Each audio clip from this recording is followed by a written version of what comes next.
The following is a Podbeard production. EST 2016. This is interviews, music reviews, opinions, and more. This is The Hodder Show. What is up, everybody? We're on audio here today on a very special Hodder Show Rewind. That's right, we're doing a little look back ski here on the Hodder Show today. And it's cool because I have had a hankering lately. And you know what I've had a hankering for? Talking about just kind of some unsolved mystery stuff. I'm not sure what has... Well, actually, I know exactly what sparked this for me, and that was watching Unsolved Mysteries on Netflix. If you haven't checked out the new reboot of Unsolved Mysteries, I implore you to go check that out because it was a lot of fun. And I was thinking maybe I'd give my thoughts on those... that series, like at least the shows that they've done. But I've kind of decided, it's already been done to death. A lot of people have been discussing it. And they're really cool Unsolved Mysteries, but I think there's cooler ones, personally. It's a lot of like murder mystery and stuff like that, which is cool, but is it as cool as some of the stuff I've talked about in the past? I don't know. I don't personally think so, but who knows? I'd love to see where Unsolved Mysteries goes on Netflix, but I decided instead of kind of revisiting some stuff that I've talked about in the past here on the show and basically just redoing it, why don't we just do a little rewind and take a look back, all the way back to episode 78, 2016. It was, I think, August, possibly even end of July. So basically 4 years ago, almost 200 episodes ago, episode 78 was the first time that I dove into something that was in the mystery, paranormal type stuff. It was the very first time I did it. It also marked the very first time that I did something that was basically me reading off a sheet of paper of something that I had written out.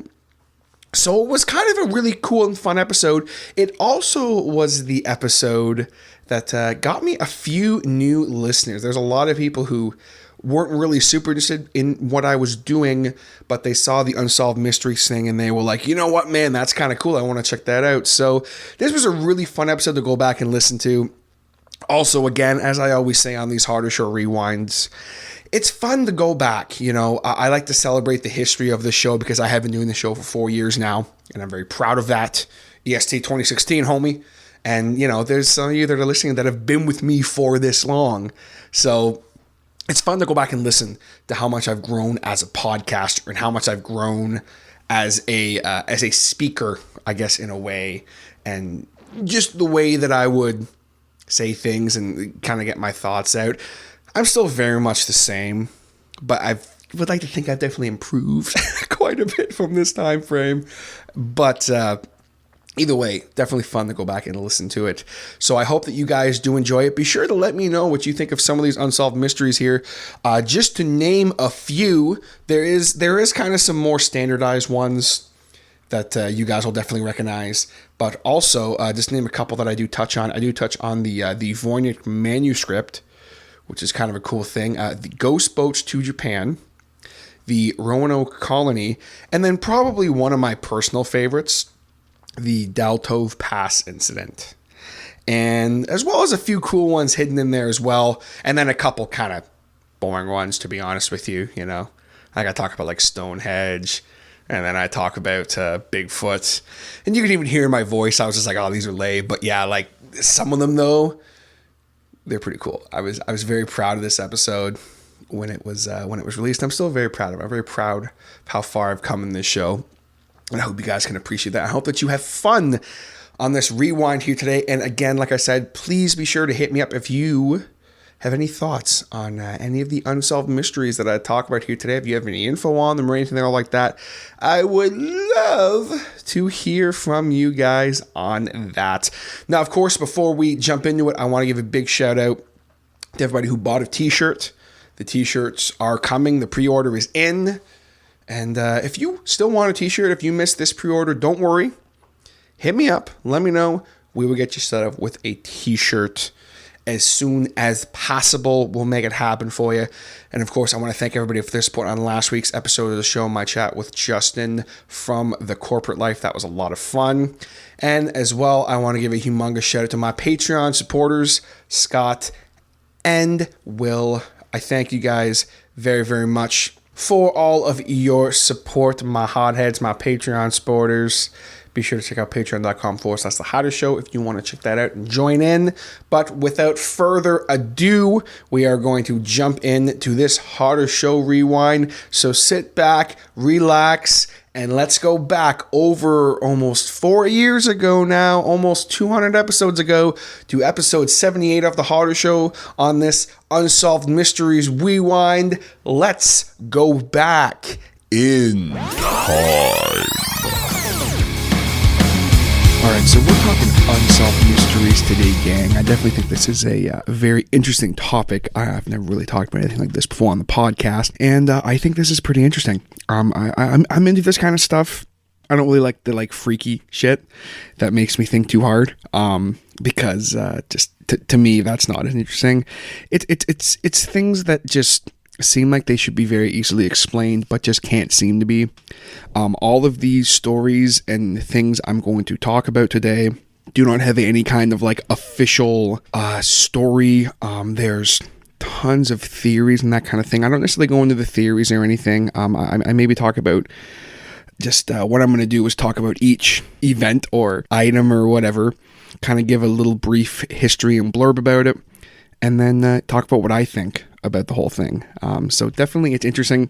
This isn't necessarily a top 10 list in the sense of the 10 kind of unsolved mysteries and stuff that I think I like the 10 best ones. It's just, for me personally, the ones that I have heard and that don't make sense to me, or that I think are the most interesting, I guess, is probably the best way to put it for these. So like I said, I'm going to give a blurb about each one. If you want to learn more about any of these topics I'm going to talk about here today, be sure to look them up, because there's lots online for them. There's so much stuff, especially some of the ones I talk about. There's just tons of theories, and it's just crazy. You spend all day doing it. I kind of wrote out this little blurb, and it took me 3 hours to get through everything, which is pretty hilarious, considering that, I figured it'd take me 10 minutes to do each one. But either way, without further ado, I'm going to get into each one of these mysteries here. Mysteries or not, and of course, be sure to comment. Let me know what you guys personally think about each one of these mysteries and these topics I'm going to discuss here, because this is discussion. This is, I think, one of the most commentable podcasts I've ever done, just as far as things to get people talking. I think this is the perfect kind of podcast to do it. So without further ado, let's just kind of go right into my list here. Starting at number 10, I have a book that is entitled The Voynich Manuscript. Now, this book was named after Polish-American antiquarian bookseller Wilfred M. Voynich, who acquired it in 1912. Now, this book, it's a detailed 240-page book written in a language or script that is completely unknown. Its pages are also filled with colorful drawings of strange diagrams, odd events, and planets that just don't even seem to exist to us, especially the plants and that kind of thing is kind of the most interesting part of this whole book. Certain herbs and that kind of thing. Adding to the intrigue of the document and the difficulty deciphering it, which is pretty crazy. The original author of the manuscript remains unknown, but carbon dating has revealed that its pages were made sometime between 1404 and 1438. It's been called the most mysterious manuscript in the world. Considering when it was made, I mean, that's pretty crazy to me if it was that old. And I mean, there was so much stuff we don't know about still about that time period. But there's enough that it's pretty interesting that we have a book that we have no idea what it says or anything in it.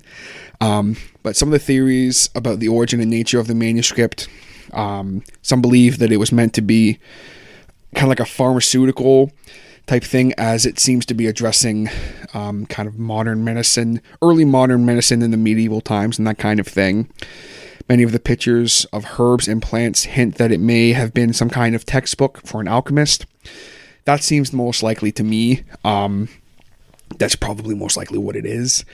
Many of the diagrams appear to be of astronomical origin, combined with the unidentifiable biological drawings, have even led some people to believe that it was of alien origin, which is definitely interesting. One thing that most theorists do agree on is the book is unlikely to be a hoax, given the time period, money, and the detailing it would require to make it. It's pretty crazy. Like I was saying, the fact that we have this book that's this old and we have no idea what it says. All the technology and that in the world, and we still can't seem to figure out what it is or what it's talking about. Is of Aryan origin? I have no idea. It's pretty crazy to me. You can look this up if you like, see pictures of it and that kind of thing. It's definitely very interesting. Looking at the pictures and that and trying to figure out, it mostly looks like herbs and plants and that kind of thing. So I do believe that it is some kind of a manuscript for an alchemist or something like that. But it's the fact that there was also like astrological, that kind of thing, and planets, and I don't know. The whole thing's just very weird. Is it a Traveler from Another World's book, perhaps? Is that a thing? I'm not going to sit here and argue this kind of thing, but me personally, I definitely think it is, maybe it was from some kind of small village or something that had its own language and that kind of thing that is undocumented, and it just happened to wind up in this guy's possession. I definitely don't believe it's a hoax, but I think me personally, the most logical explanation is it's probably from some small unknown village or something. They had their own language, they had their own views on the world and their own planets and all this kind of thing, blah, blah, blah, blah. But that seems most likely to me. The plants in the book haven't even been able to be identified yet. But it may have just been the way they were drawing them and that kind of thing. I mean, there's so much. It was probably plants that we didn't even know existed. So that's that. Definitely a very interesting read if you want to look this topic up. Any topics I talk about here today. Definitely some very interesting things. But let me know what you think of the book if you take some time to look it up, and let me know. It's the Voynich manuscript, Voynich. Definitely very, very interesting to think that there's a book that we just have no idea what it says. Pretty interesting stuff. There's lots of stories of unreadable manuscripts and ciphers and that kind of thing, but it's the fact that this book is so well preserved and so well detailed and that kind of thing that makes it very, very interesting to me personally anyway. But the next thing I'm going to talk about here is something that I think everyone knows about. And there's tons of different theories and explanations for this area. It's just interesting to me. It's always been interesting. It's a place I definitely want to visit one day. And that's Stonehenge. For thousands of years, Stonehenge has stood silently. It's never really given any clues as to the meaning of its existence. However, excavations have revealed that Stonehenge was actually built in 4 stages. So I have some dates here. In 1300 BC, a series of holes were dug for religious ceremony. More than 1,000 years later, the most dramatic stage of the building took place. Huge blue stones from mountains in Wales were lugged more than 240 miles to the Stonehenge site. Why would anyone do this before the wheel? Like what? How? This is the thing that is the most weird about this whole Stonehenge thing, is how did they even do this? They would have had to have dragged them. I mean, just drag these stones 240 miles. The fact that really is a mystery how far these freaking drag these stones. The fact that they could have it really wouldn't have been that hard to find rocks closer nearby, but it was the fact that it was these specific stones is very, very weird. But then of course the stones were set up to form an incomplete double circle aligned perfectly with the midsummer sunrise, which is interesting.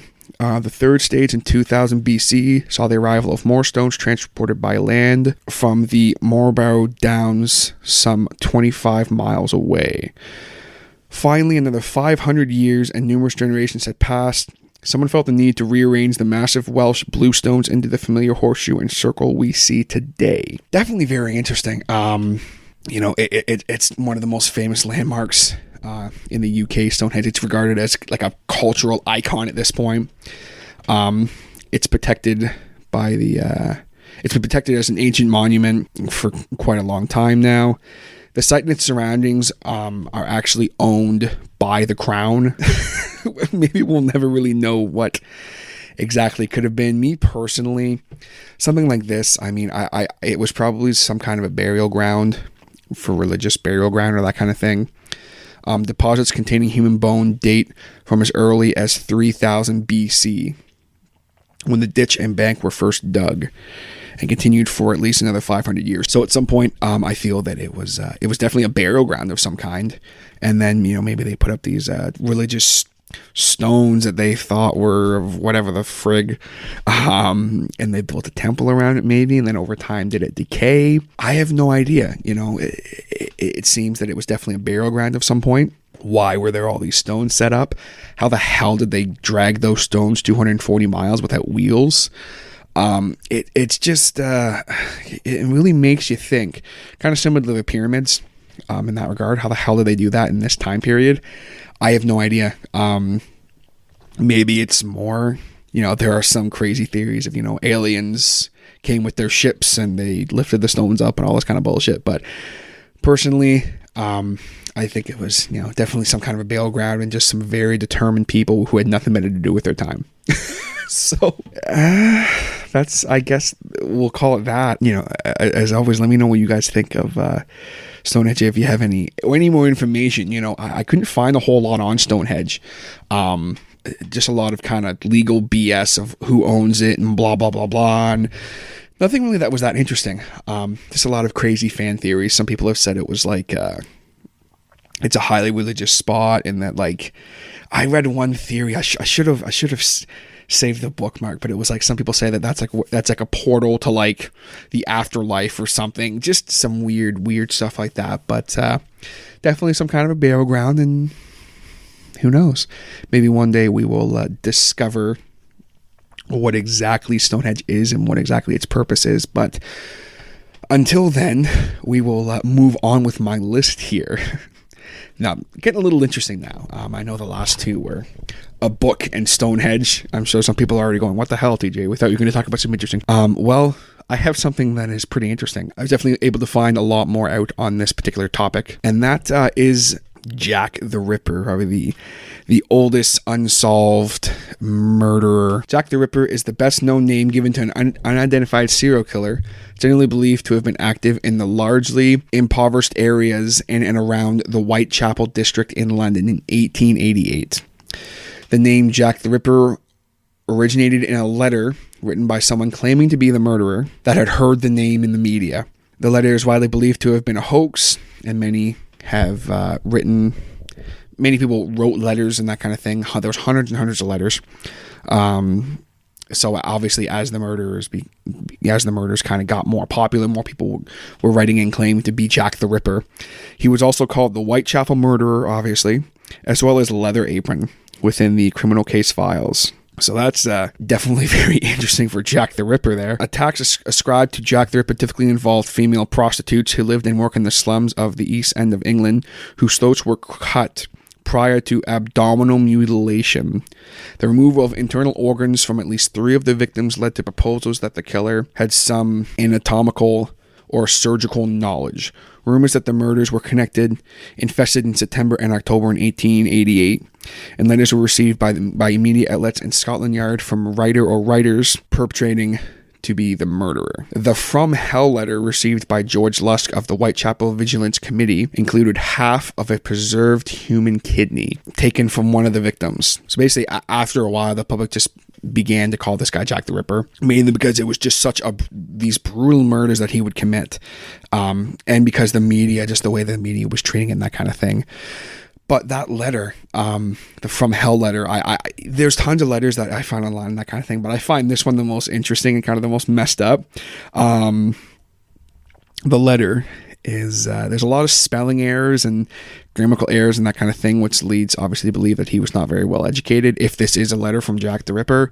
But if he has any kind of surgical knowledge, that's kind of weird. But the letter itself, it says, "From hell, Mr. Lusk sore. I send you half the kidney, Kidney, I took from one woman, preserved it for you to other pyres. I fried and ate it. Was very nice, N-I-S-E. I may send you the bloody knife that it took out if you only wait a while longer. Signed, catch me when you can, Mr. Lusk." Now, this one letter wasn't signed Jack the Ripper. That was actually an earlier letter, but I find this letter very weird. So I wanted to go ahead and include this one in. But there are hundreds of letters that were sent from people claiming to be Jack the Ripper. Extensive newspaper coverage bestowed widespread and enduring international notoriety on the Ripper, and his legend solidified. A police investigation into a series of 11 brutal killings in Whitechapel up to 1891 was unable to connect all the killings consecutively to the murders of 1888. 5 victims, Mary Ann Nichols, Annie Chapman, Elizabeth Stride, Catherine Edwards, and Mary Jane Kelly, also known as the Canonical Five, and their murders between the 31st of August and the 9th of November 1888 are often considered the most likely to be linked. The murders were never solved, and the legends surrounding them became a combination of genuine historical research, folklore, and just utter BS. Some of the stuff you find on Jack the Ripper when you start looking shit up is just crazy. Some of the theories people have is just insane. But the term Ripperology was coined to describe the study and analysis of the Ripper cases. There are now over 100 theories about the Ripper's identity, and the murders have inspired many works of fiction. There's tons of stories. Nothing that I really found in my research that seemed to be concrete enough to give an opinion. I mean, obviously, he is long dead at this point. One thing I thought was interesting, I was doing some research, and some people had said, like, there was people that they thought were Jack the Ripper, but none of them were actually convicted. There was a doctor, and I can't remember his name, but he was a surgeon. So he had extensive knowledge of, the human anatomy and body and that kind of thing. So he could easily disembowel somebody if he wanted to, without much, hassle. He was actually put in a mental institution around the time the murder stopped. So that's interesting. Was that him? I have no idea, but there was a couple other people as well that were thought to be Jack the Ripper. People say that he was a demon and a phantom and all this kind of thing. So it's definitely very interesting. There's a lot of theories on Jack the Ripper. And like I said, if you even take 5 seconds and look up Jack the Ripper, you are going to find hundreds and hundreds of stories and theories and all this kind of thing. There's one theory I was reading. It was obviously just some stupid stoner idiot, but saying that he's still alive and he's some demon and blah, blah, blah, blah. And he's responsible for any unsolved murders and that kind of thing. And it's like, this is just stupid. Some people say that he's like a pseudonym, and that there was multiple people who were Jack the Ripper, which is kind of interesting. But I find that's kind of a little weird. So personally, I believe he was just some crazy lunatic who was probably some kind of a doctor, wanted to kill some prostitutes. He did so, and then he screwed off. That's all there is to it. Obviously it would be nice to get one day maybe figure out what exactly that was. There are some stories I found of people claiming that they're police officers and they figured out the cases and blah, blah, blah, blah, blah, blah, blah. But nothing, again, that I think personally is concrete enough to say that these murders have been for sure solved and that this is it. Here's what happened. Here's who did it, blah, blah, blah. But enough about Jack the Ripper, because we're going to move on to a topic that everyone knows this. Everyone has a theory on this. It's probably the most well-known kind of topic on this list here today, and that is Bigfoot. Everyone knows the story, everyone has ideas and theories and blah blah blah blah, but Bigfoot is described as a large, hairy, muscular, ape-like creature, roughly 2 to 3 meters. That's 6 foot 7 inches to 9 foot 10 inches. covered in hair described as black, dark brown, or dark reddish, which is what I've mostly heard in my lifetime. Individuals claiming to have seen Bigfoot described large eyes, a pronounced brown ridge, and a large, low-set forehead. The top of the head has been described as rounded and crested, similar to a male gorilla with a strong, unpleasant smell. Some people have described that it smells very strongly of like a BO odor mixed with, I think it was just like garbage juice smell. Just very, very strong, unpleasant smell. The enormous footprints for which it is named are claimed to be as large as 24 inches, that's 60 centimeters long, and 8 inches wide, 20 centimeters. Some Bigfoot casts have also contained claw marks, making it likely that they come from a known animal such as a bear, which have 5 toes and 5 claws. Some people claim that Bigfoot is omnivorous and that he is mainly nocturnal. It's been sighted thousands of times throughout the world, but specifically located in the Pacific Northwest. Some sightings have occurred in Colorado, in Green Falls Mountains, Colorado. An unknown creature believed to be a Bigfoot broke into a cabin, left several hairs behind, and footprints near the house. Other sightings of Bigfoot have occurred in the Pacific Northwest.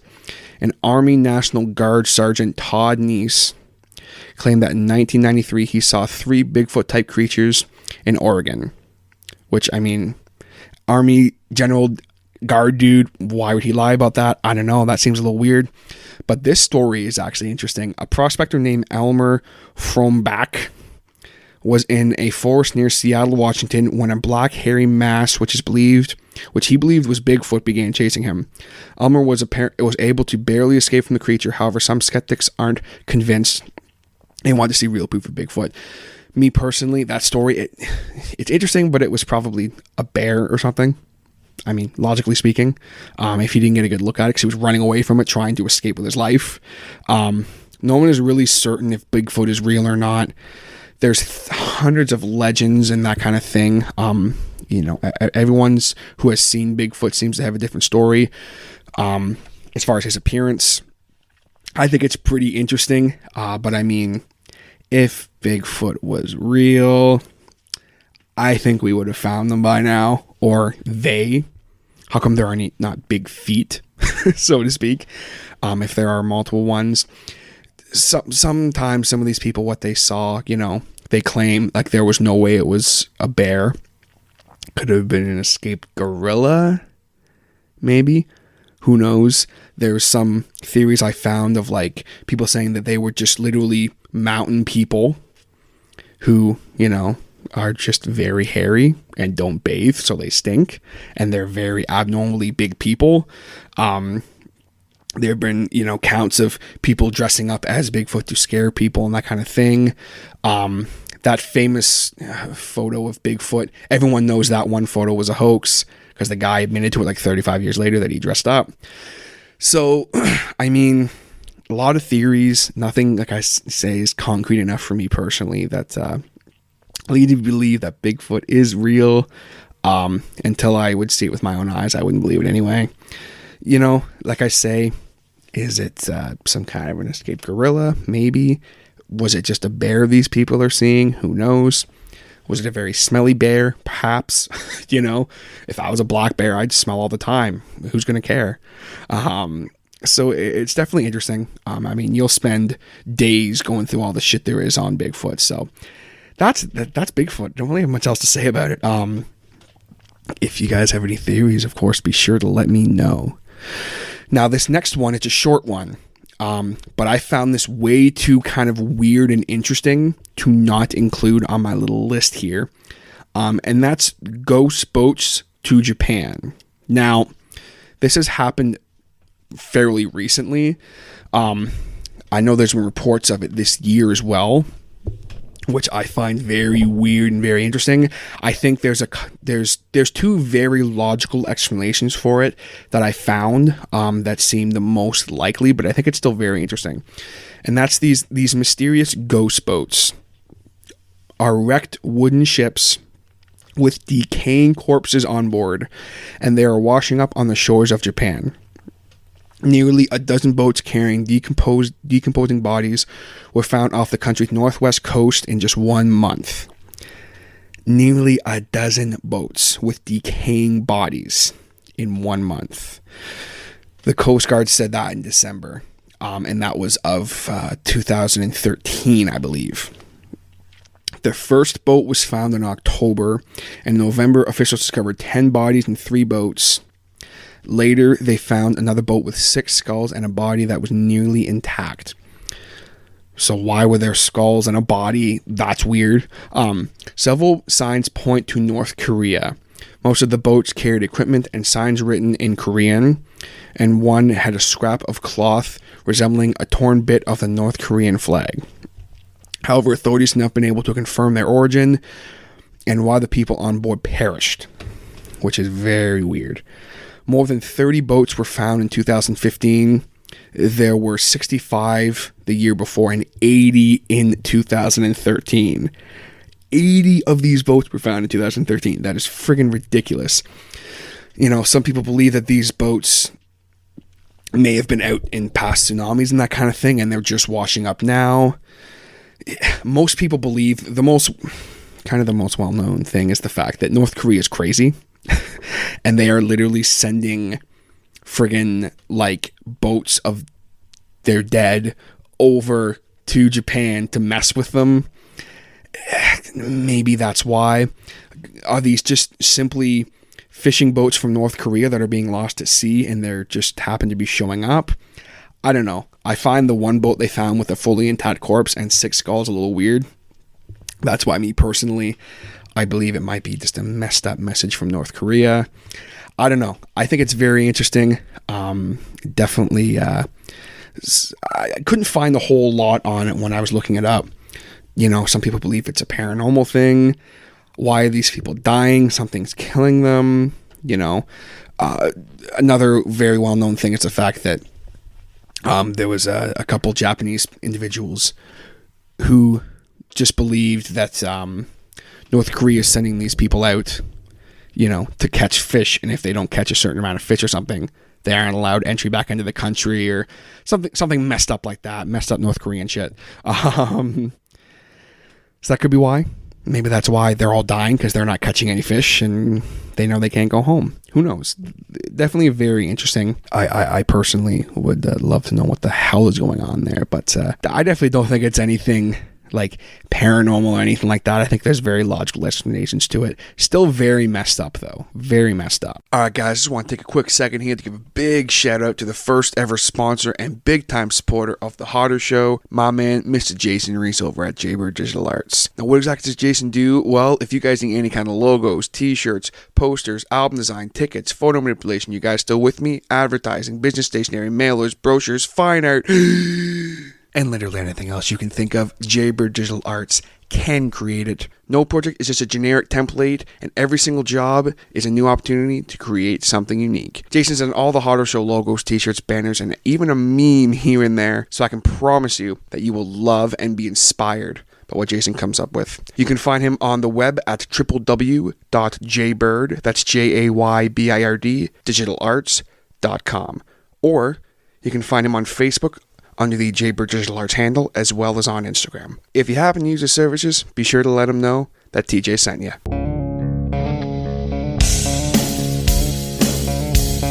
Alright, so moving off my list here, this is a very, very interesting thing. This story actually is touched on in an awesome TV show that if you guys have never heard of or seen, you should really check out. It is entitled Haven. And they kind of touch on this, and it's very interesting.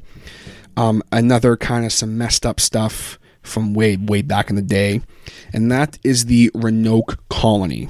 Some of you guys may know this story, some of you guys may not, but I'm going to tell you about it. So during the late 16th century, British were desperately trying to gain a foothold in the Americas, competing with the French and the Spanish at every step. But this colony in particular had bad luck from the very beginning. It's surprising how none of the colonists just came and said, you know what, this is a bad freaking idea. Let's just leave this place alone. However, Sir Walter Raleigh sent an expedition to Roanoke Island now part of North Carolina. The ships got lost on the way, then they lost most of their food. When they reached, they blamed a local native village for stealing silverware. And I swear I'm not making this up. So a local native village, they claimed that they stole a silver cup from them.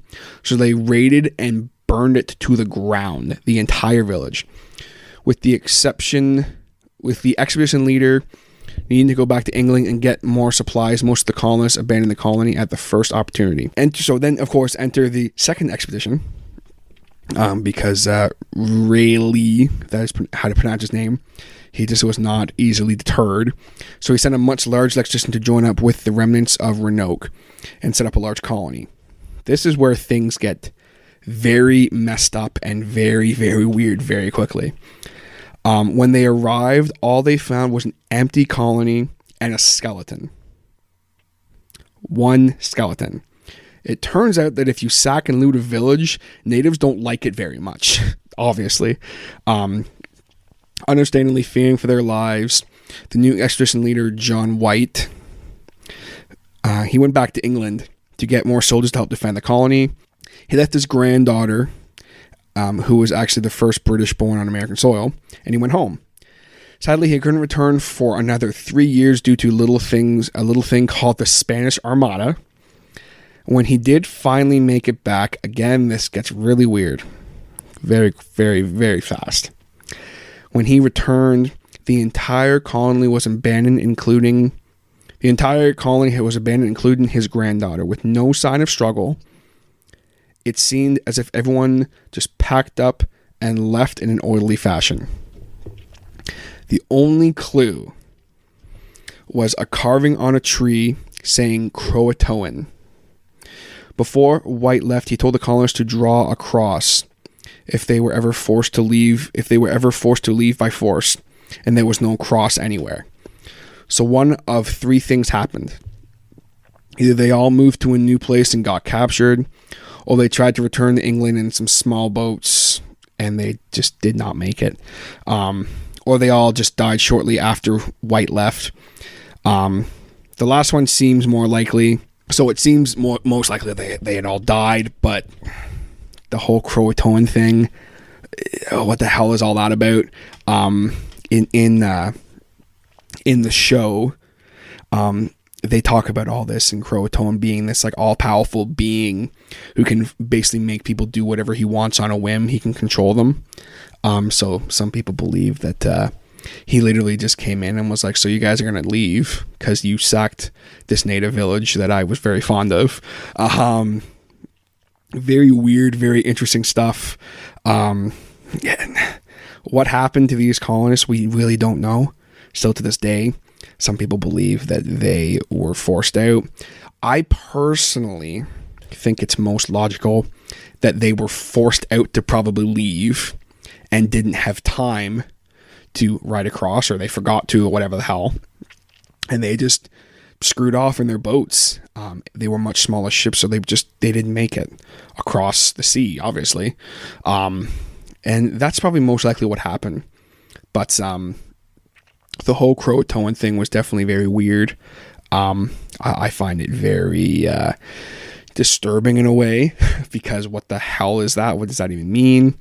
I didn't find much else in my research about the whole Croatoan thing, other than what I know about from Haven, which is kind of the legend of it, so to speak.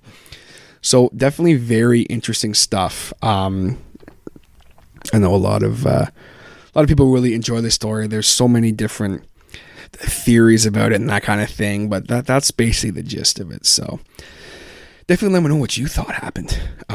Either way, it was definitely a very sad ending for those colonists, even though they did sack an entire native village. Moving on, we have kind of another kind of very interesting, because there are so many theories about this. And there's actually a really cool TV show that's been inspired by this story, and that's the Oak Island Money Pit. There's been tons of books about it, and then this TV show, it's The Curse of the Oak Island Money Pit. To date, this treasure that is apparently in this pit has never been found, but tantalizing glimpses of the treasure have been reported.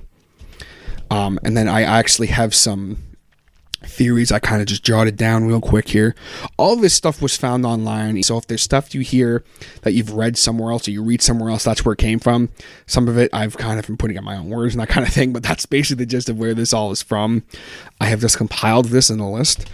The most popular theory is that the early 1800 pirate Captain Kidd, who often visited the Oak Island region for rest and relaxation and to repair his ships.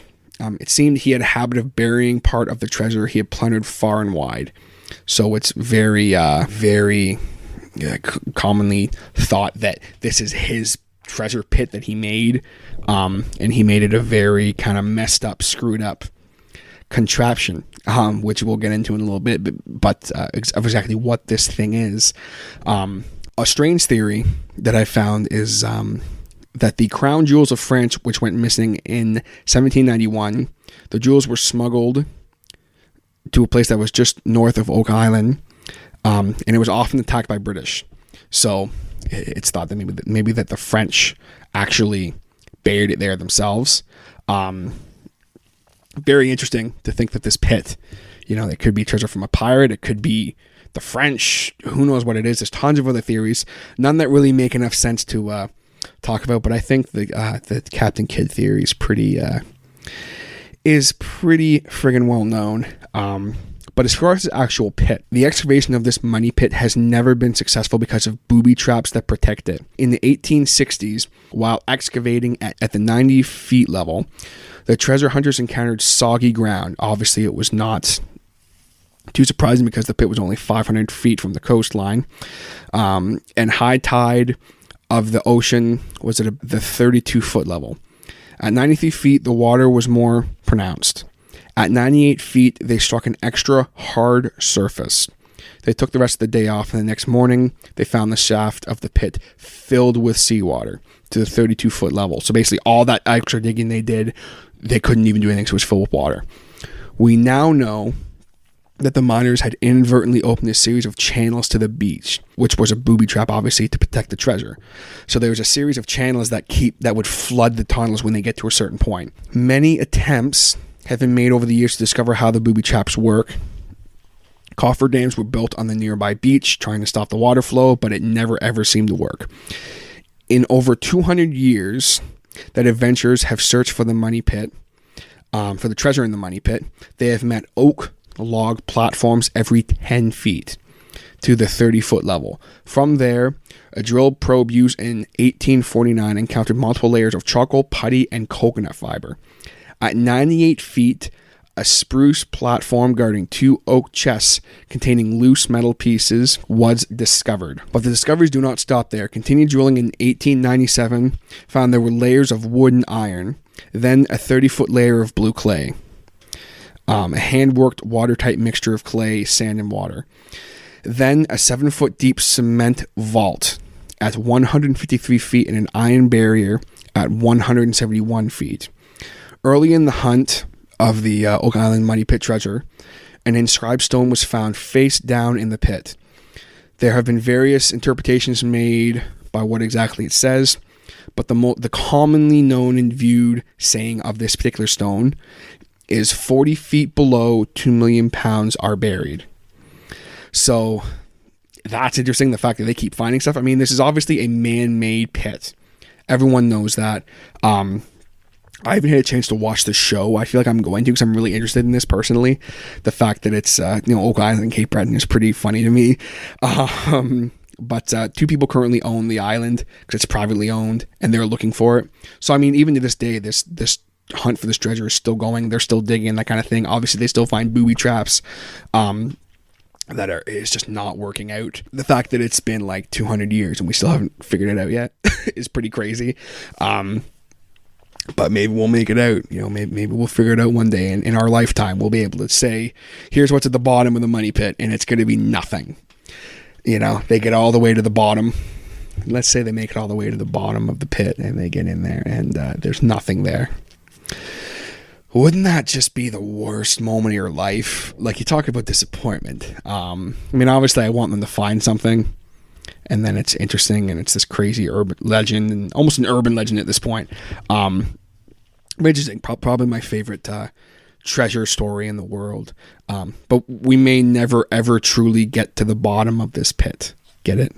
Bottom of it. I suck, I'm sorry. But like I said, maybe one day we'll see. Who knows? But kind of getting back into the weird and not paranormal, but definitely weird, we have the Bermuda Triangle.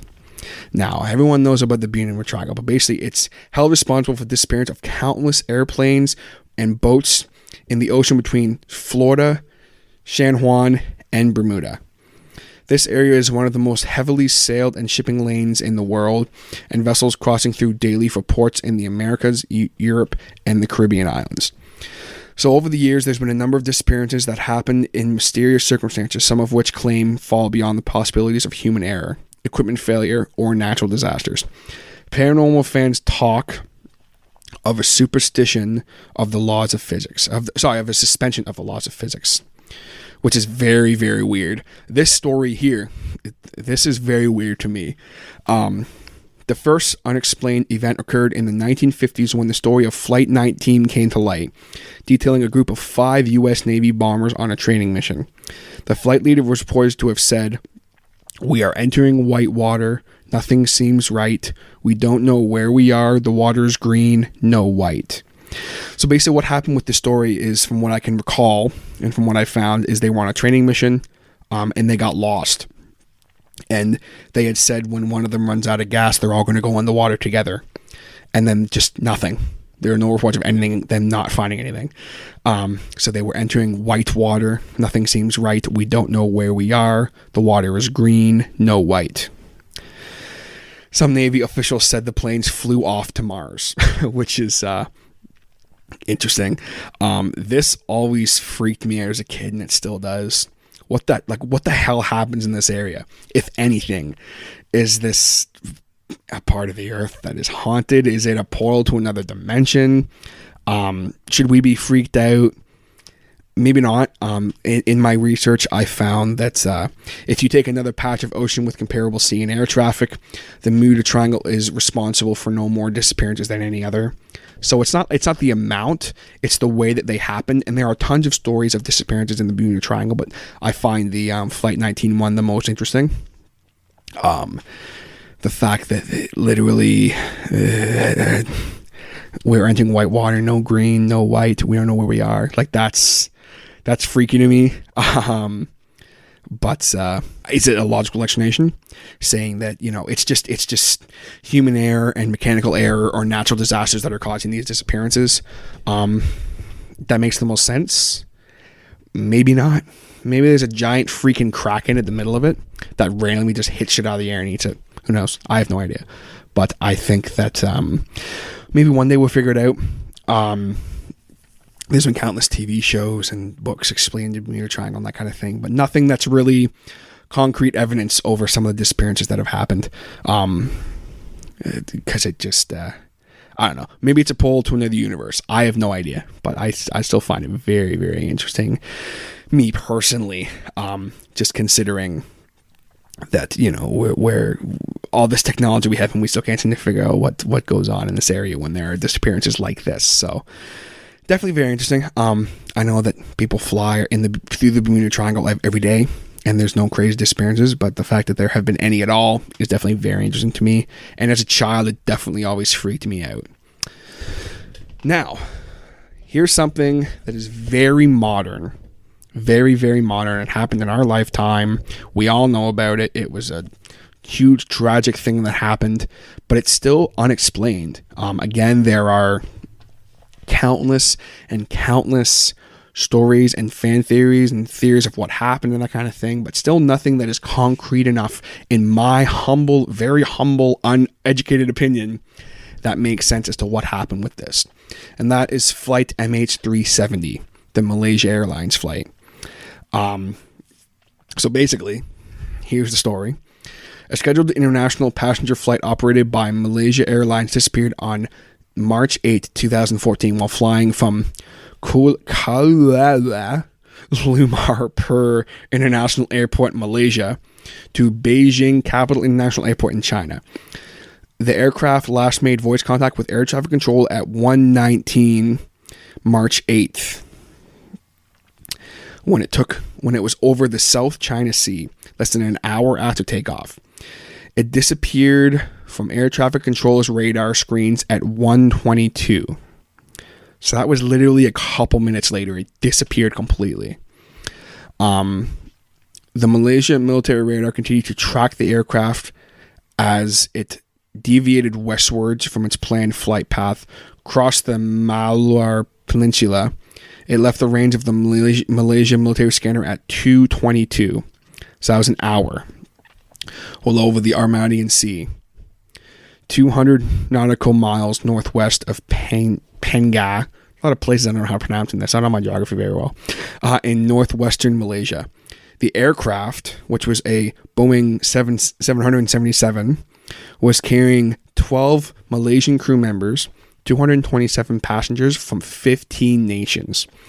This is a huge, gigantic aircraft that seemingly went off its course for an hour and then disappeared. Completely disappeared. We have no idea where this went. A multinational search effort began in the Gulf of Thailand and the South China Sea, whence the aircraft signal was last detected on the secondary surveillance radar, and was soon extended to the Strait of Malacca and the Andaman Sea. Analysis of the satellite communications between the aircraft and the satellite communications network concluded that the flight continued until at least 8:19 and flew south into the southern Indian Ocean, although the precise location cannot be determined.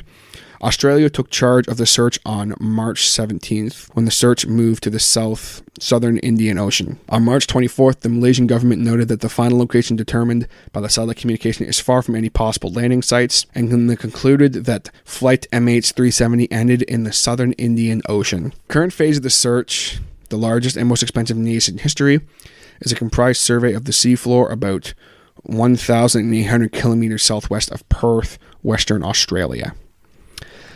It began October 2014. Nothing was found of the aircraft until July 29th, 2015, when a piece of marine debris, later confirmed to be the flaperon of Flight 370, was discovered washed ashore on Reunion Island. Although several additional small pieces of debris have been found, the bulk of the aircraft has still not been located, prompting many theories about its disappearance. It's just, how the hell do we lose that much? Like, how do we lose a friggin' aircraft that big? Just have no idea where it is. There's tons of theories. If you ever want to literally kill like an entire night, feel free to look them up, because there's tons of stuff. I personally believe that just this hurts my brain to even think about this, because I don't have any idea how the hell we can lose an aircraft like this. There are tons of theories, like I said, people saying that it was hijacked, that all of the air traffic control people were killed. It was an attempted hijacking that for some reason went very wrong very quickly. There's one I saw that unfortunately seemed very weird, but it makes the most sense to me anyway, and it's tragic and I hate it, but it makes sense, is that either someone on the crew or someone in the plane hijacked the flight, locked themselves in the control room or whatever the hell, and it was a suicide, and they decided they wanted to take all these people with them. But why did he go that far? Was it so important for him to go in that exact area? Who knows? Some people say that, maybe there was aliens involved and that kind of thing. Everyone's assumption is basically aliens were involved for everything that happens on this list that is unexplainable. But for me personally, it still freaks me out. I don't like flying to begin with. But then when I take into account the fact that stuff like this happens once in a while, it really freaks me out. But it'll keep me up at night sometimes thinking about it. Some people think it's just a stupid mystery and it's easily solved, that there's no, it was a hijacking, everyone just leave it alone. Let's just find the aircraft and figure it out from there. But either way, it doesn't make sense to me. Maybe it does. Maybe it was a hijacking. I don't know. Unfortunately, the murder-suicide thing seems to make the most sense to me, but who knows? So that's most of the list. Before I get to my number one mystery, even though this wasn't really like an official top 10 list, but I'll go back over some things I talked about if you guys want to check them out.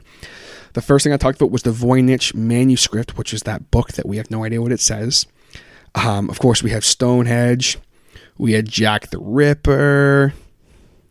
Talked about Bigfoot. Talked about the ghost boats to Japan. The Roanoke colony. Of course, the Oak Island Money Pit treasure. Of course, the Bermuda Triangle. And then, of course, Flight MH370. And now the number one unsolved mystery to me, the mystery that friggin' literally keeps me up. It kept me up at night when I first read about it and heard about it. I have a whole bunch of stuff on this because I find it the most weird and interesting. It's not as much of a mystery to me now that I did some serious research. I think there's some pretty logical explanations for everything. It was a very weird combination of stuff. But at the same time, I think there was so much still left unanswered. And that, my most messed up unsolved mystery to me, is the Daltov Pass incident. Here's the gist of it. There's a mountain in Russia called Dead Mountain, which already, why the friggin' hell would you go up this mountain? A gang of 10 people attempted to scale it from the most dangerous route possible. During the journey, one of the guys got sick and was left in a small village along the way. The other 9 continued forward, but very soon they realized they took a wrong turn, and with the rapidly worsening weather conditions and the storms that was brewing, they hunkered down in the slope of the mountain. They weren't heard from since. That was it. They left that village and they were never heard from again. 10 days after their disappearance, a massive search party was assembled and they found their tent. It was filled with supplies, but was abandoned, and it seemed the campers cut through the tent from the inside in the dead of night and randomly ran out, dressed horribly inadequate for the sub-zero temperatures. At least most of them were. Now, this is what they found in detail here. Searchers found the group's abandoned and badly damaged tent. Campsite baffled the search party. The tent was half torn down, covered in snow, was empty, and all the group's belongings and shoes had been left behind. Investigators said the tent had been cut from the inside, which is weird. 8 or 9 sets of footprints led by people who were wearing only socks, a single shoe, or even barefoot could be found, leading down towards the edge of the nearby woods on the opposite side of the pass, 1.5 kilometers to the northeast. However, after 500 meters, these tracks were covered with snow. At the forest edge under a large cedar, the searchers found the visible remains of a small fire, along with the first 2 bodies, both of which who were shoeless and dressed only in their underwear. The branches on the trees were broken up to 5 meters high, suggesting that one of the skiers had climbed up to look for something, perhaps the camp. Who knows what he was looking for. Between the cedar and the camp, the search found 3 more corpses, which was Daltov, who was the leader of the expedition, and then 2 other people as well, who seemed to have died in poses suggesting that they were attempting to return to the tent. They were found separately at distances of 300, 480, and 630 meters from the tree. Searching for the remaining 4 travelers took more than 2 months. They were found on May 4th under 4 meters of snow in a ravine 75 meters farther into the woods from the cedar tree. These 4 were better dressed than the others, and there were signs that those who had died first apparently relinquished their clothes to the others. So basically, what had happened with this one particular group is obviously 4 of them left from this little campsite. From what I gather, 2 of them obviously had perished quickly at the campfire thing. Something made all these people leave. They started the fire. Some of them tried to make it back to the tent and didn't. Some of them went the other way, obviously maybe to try and get back to the camp or something. They didn't make it. So that's very, very weird. Some of them were wearing fur coats. One of them had a piece of wool wrapped from someone else's pants. Very weird. Another notable finding besides the 4 remaining hikers was a camera around one of the hikers' necks. The camera was not reported as being part of the equipment. Also, the film on the camera was reported to have been damaged by water. Some claim is bullshit and that the government's hiding something. So that's interesting. Journalists reporting on the available parts of the inquest files claim that it states, this is what the official kind of report states, 6 of the group members died of hypothermia and 3 of fatal injuries. There were no indications of other people nearby apart from the 9 travelers. The tent had been ripped open from within. The victims had died 6 to 8 hours after their last meal. Tracers from the camp showed that all group members left the campsite on their own accord on foot. To dispel the theory of an attack by indigenous people, the fatal injuries that occurred to 3 of the bodies that had the fatal injuries, no human could have done this kind of an attack. The blows were too strong and no soft tissue had been damaged. Forensic radiation tests had shown high doses of radioactive communication on the clothes of a few of the victims, that's friggin' weird. Released documents contain no information about the condition of the skiers' internal organs. Again, very weird. There were no survivors of this incident. At the time, the verdict of the group members all died because of compelling natural forces. The inquest officially ceased in 1959 as a result of the absence of a guilty party. The files were sent to a secret archive, and the photocopies of the cases became available only in the 1990s, although some parts were missing. Again, what the hell? However, some weird findings and information I found just on this particular thing here. There was someone who attended the funeral. 5 of the 5 hikers recalls their skin had a deep brown tan, which is weird.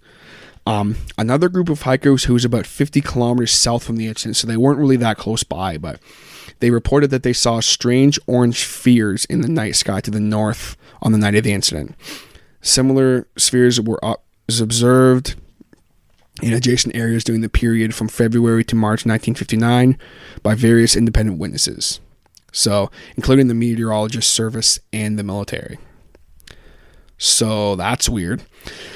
Some suggest report that there was a great deal of scrap metal in and around the area, leading to speculation that the military had utilized the area secretively. So, some accepted theories of what happened. Something that I forgot to mention was one of the people had their tongue ripped out. Fractured skulls, tongue ripped out. What the fuck happened?